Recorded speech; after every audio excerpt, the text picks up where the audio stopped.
Dans l'Antiquité, le citoyen est celui qui prend part à la vie politique et religieuse de la cité.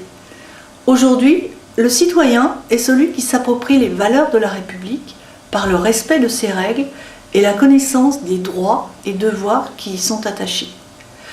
Le numérique, défini comme une culture par certains chercheurs comme Milad Douei, en ce sens qu'il remet en cause certains fondements juridiques et économiques de nos sociétés, nous place dans une situation de transition qui questionne les comportements à adopter en tant que citoyen.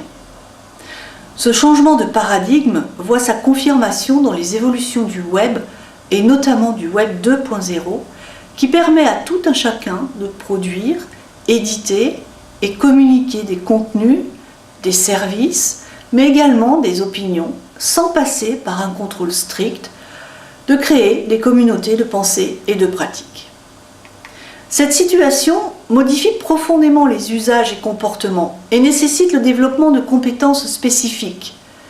Il s'agit, au-delà des compétences instrumentales nécessaires à la maîtrise des plateformes et outils, de travailler des compétences techno-culturelles et psychosociales.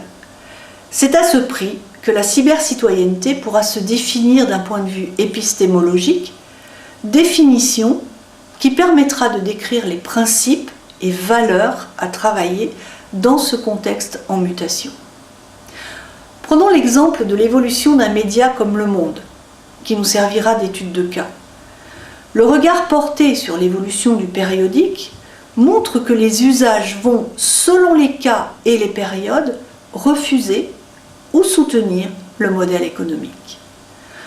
Avant le déploiement d'Internet, le périodique est imprimé, financé par la publicité, l'achat au numéro et l'abonnement. Le citoyen, dans ce contexte, est un lecteur. À partir de décembre 1995, à l'imprimé s'ajoute Le Monde en ligne, lemonde.fr. Il est toujours financé par la publicité, l'achat au numéro et par l'abonnement. Ici, le citoyen lecteur a la possibilité de devenir contributeur en apportant des commentaires.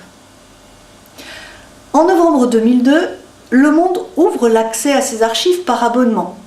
Le citoyen abonné a désormais accès à l'intégralité des publications, ce qui lui donne la possibilité de croiser les informations, d'opérer des comparaisons, d'établir des repères historiques. En septembre 2006, Le Monde en ligne, dans sa version électronique, autorise le feuilletage et le zoomage.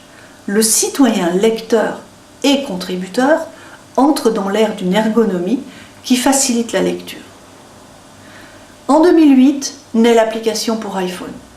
Le citoyen lecteur et contributeur a désormais la possibilité d'accéder au périodique là où il se trouve.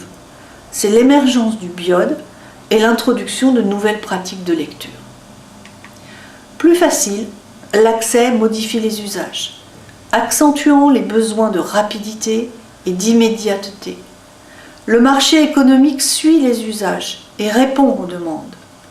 L'offre est soumise à la demande autant qu'elle la provoque. Comme Milad Douei, on ne peut alors que faire le rapprochement avec d'une part la raison computationnelle qui façonne la demande humaine pour qu'elle puisse profiter de capacités de calcul de la machine informatique, et d'autre part la pensée algorithmique et sa dimension oraculaire.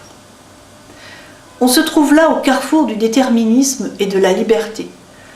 En juillet 2009, les notifications sont activées sur lemonde.fr, répondant toujours aux besoins d'hyper-information, c'est-à-dire d'informations immédiates en tout lieu et à toute heure. C'est en 2010 que naît l'application iPad. Le 11 mai 2015, l'application mobile La Matinale est lancée, poursuivant cette course incessante. Et tout récemment, en septembre 2016, Le Monde arrive sur Discovered et Snapchat, intégrant ainsi les applications phares des utilisateurs. Le citoyen semble très écouté. Il est observé en permanence.